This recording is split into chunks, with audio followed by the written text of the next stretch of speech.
Hi, I'm Joe Gibbs, and you're watching Delmarva Life. I love him. What a neat guy. I cannot wait to talk to him. That is going to be so cool. Okay, so Delmarva was hit with this year's first major snowfall this week, and while many of you may have spent the day inside, the folks at Delaware Department of Transportation were busy making the roadways safe. Now, you may not realize this, but a lot goes into plowing the roads. And in today's Day in the Life, Delmarva Life Sean Stryker takes a closer look at what it's like being a snowplow driver.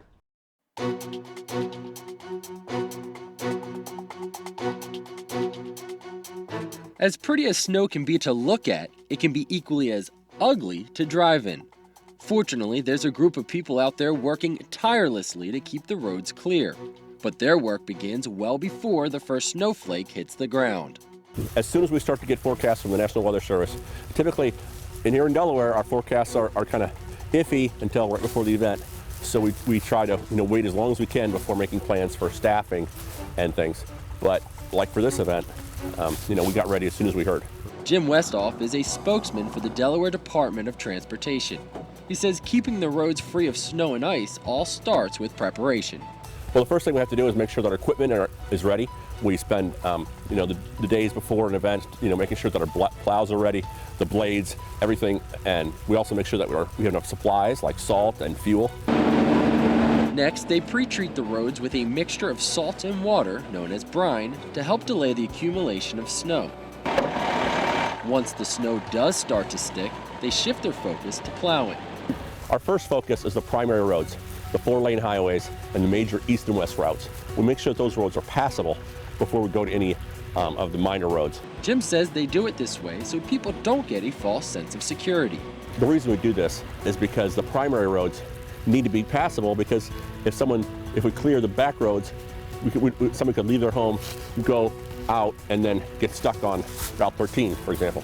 One of the drivers responsible for keeping Route 13 clear is equipment operator Gary Lisco. He's been on the job for 15 years and says he doesn't mind working in one of the professions that doesn't get a snow day. Well, somebody's got to get the bad out of it, but that's all right. I don't mind the snow, so I might be a little crazy, but I kind of like it. Gary says one of the things he likes the most about the job is the alone time he gets driving the truck.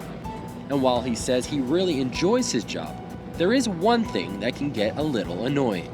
Not be able to see with the snow coming down so heavy, can't see, got to stop, clean the wipers off. So other than that, it's not bad. Not bad and well worth it, as he and a team of drivers work to keep the highway as safe as possible. When we're doing the dual highway, they call it a train. There's like 4 10-wheelers. We'll go down south, then come back up north.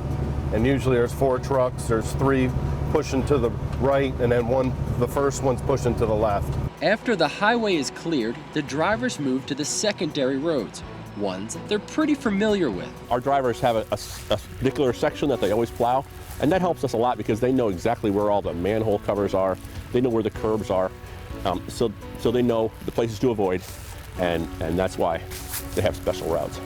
And while the driver is out on those routes, there is something you, as a driver, can do to make their job easier. If you see a plow out in the road, give them a lot of space. Don't pass a plow that has its blade down. Jim says this is largely for safety reasons. With all the snow flying off the plow, it can be hard for the driver to see you. There's also the risk of objects from the road hitting your car. But really, the safest thing to do is just stay inside. If you're wondering how long the drivers work when there's a snowstorm, Jim says they work until the job is done, taking breaks when they're tired, of course. And these guys don't like to stop until they're done, right. So they don't take too many breaks.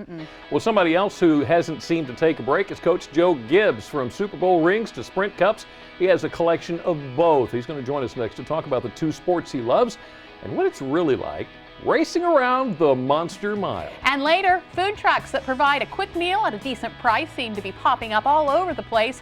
But there's one specific town on Delmarva where you won't find too many of them. WBOC's Lindsay Tuckman is here to tell us where and why. But wait, there's more. Then Lindsay joins us in the Delmarva Life Kitchen to share one of her family's favorite recipes, homemade pimento cheese. Delmarva Live will be right back.